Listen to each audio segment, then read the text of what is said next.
Alright, welcome to the second video in this series where we're just going to be getting the project set up, connecting it to Amplify, doing all that. So here we are at the Vite website, just a guide on getting started with Vite. Their command line interface is super simple, so we're just going to copy this line. I prefer npm to yarn, so you can use whichever one you prefer, but we will go with npm. So we're going to give this a project name. We're going to call it RVB2 because I've already created an RVB project. Using React, we're going to use Typescript, and yeah, pretty simple. So we will go to that directory, npm install,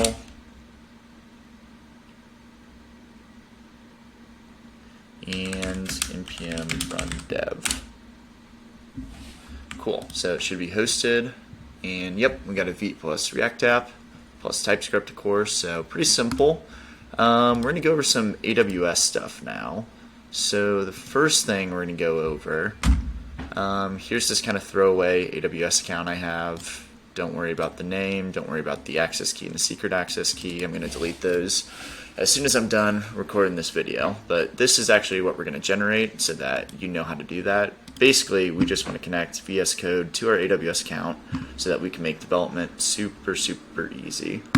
So we'll do that. So we're going to go to IAM, and yeah, if you're wondering how to get here, you can just type in the search bar, you type IAM, and this is basically just how you create users or groups of users and attach permissions to them so that they can access various AWS resources. So you can see I got a green check here. Basically, they don't want you attaching access keys to the root user. It's just a security vulnerability.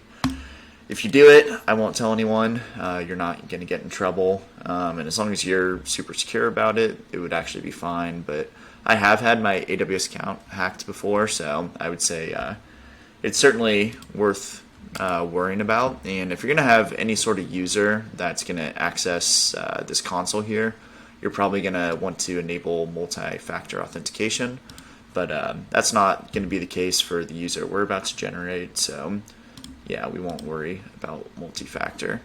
So yeah, you can see I did this just a second ago. We'll just go ahead and delete this user. It doesn't really matter if I do or not. Cool, then we can add a user. We will just call this RBV2-VSC for Visual Studio Code. Nope, so like I said earlier, we're not going to give it access to the console. This is just going to be keys to connect VS Code to our AWS resources.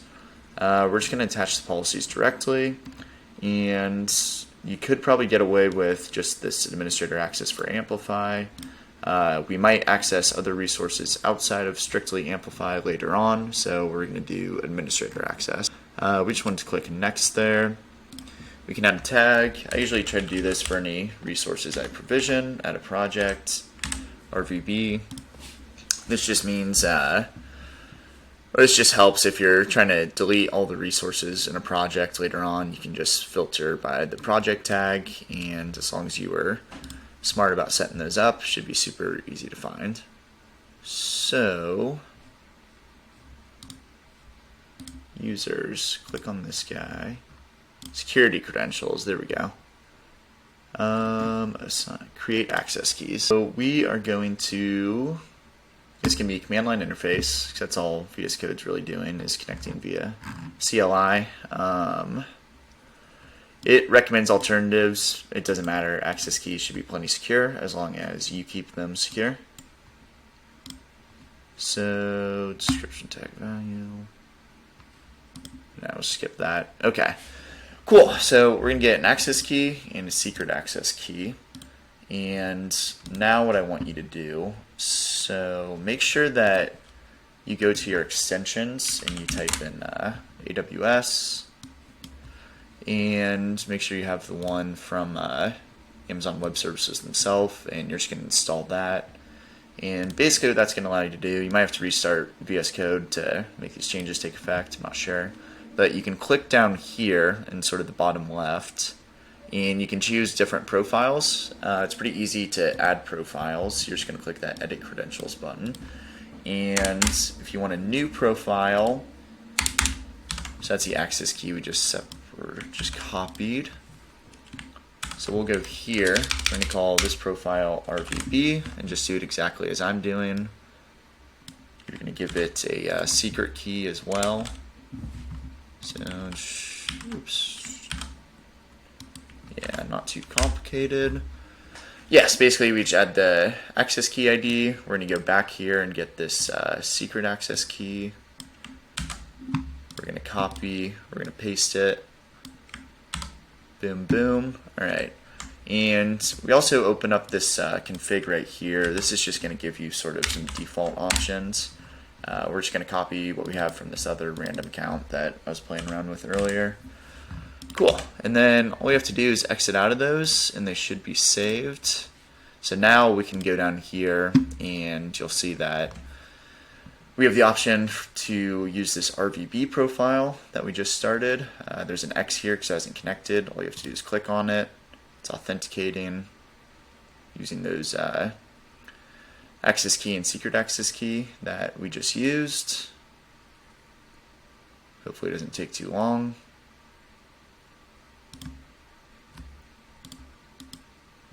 Yep, okay. And yeah, you should see right here, it's got this line, just means it's connected.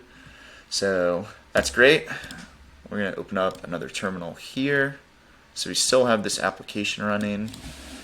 This is usually what I do, is just have two terminals, one to launch the application and one to do various things. We'll have to restart this in a sec because we're about to install a bunch of dependencies. But yeah. So the first thing we're going to do is install AWS Amplify. This will allow us to connect to all our backend Amplify resources. Let me add the project to our workspace. Workspaces, RVB, apps, RVB2. Cool. So, probably a few too many directories with the same name here, but that's okay.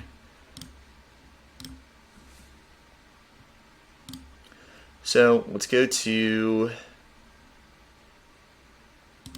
this file right here.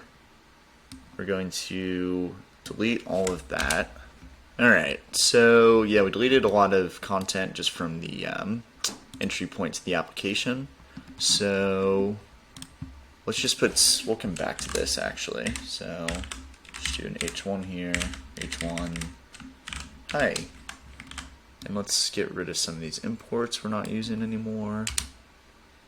And we're not going to need that. We're going to need something very similar later on, but not for the moment. Cool. So yeah, just going to this page over here. I'll try to link all of these things in the description below. So we're not using Create React App, we're using Vite instead. So we've done all this. Cool. So we're going to initialize this backend. So we installed the AWS Amplify command line interface just a second ago. I think we did that, right? We're going to run this command amplify init. And yeah, we'll just use the default project name, RVB2. Do we want to use the above configuration? So yeah, it auto-generated a lot of this. It knows we're using VS Code. It knows source, knows React. It knows npm run script build. Is that the build command we want to use? Let's just check right here. This should be the build command we want to use. But I think this, yeah, and that's just what this is going to do, run script build. I think you just type npm run build and that would work, but either way. Yeah, so we use that configuration. So select the authentication method you want to use, our AWS profile. We just set that up, so that should all work. We'll use RVB.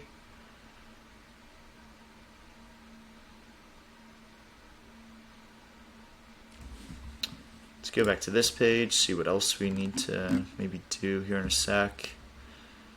So yeah, we installed that. If you have issues running the AWS command line interface and have any questions, just leave a comment in the or leave a question in the comments, and I'll be sure to get back to you. So, sensitive configuration on failures. Sure. So this is all initialized. This should be good.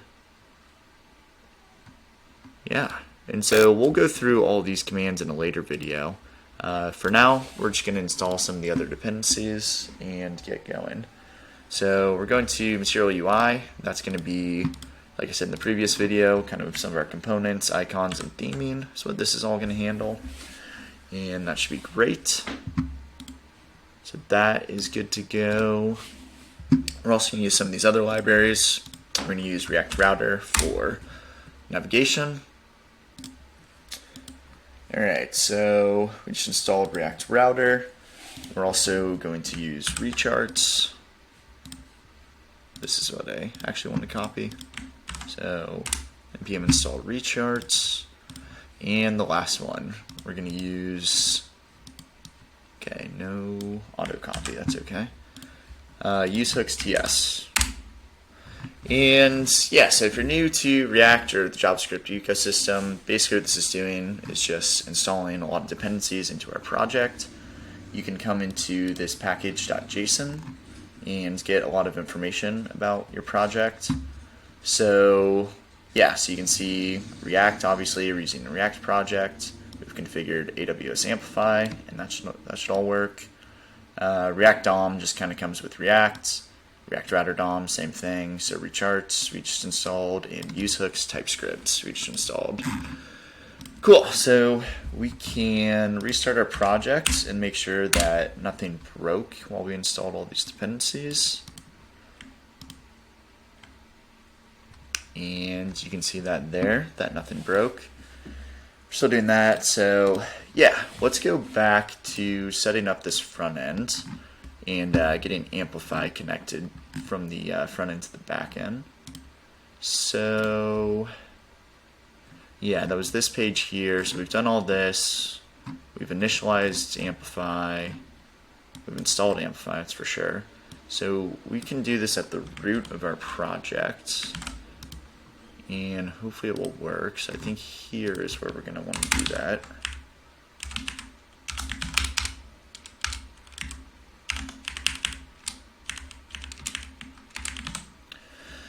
So import AWS exports from aws-exports.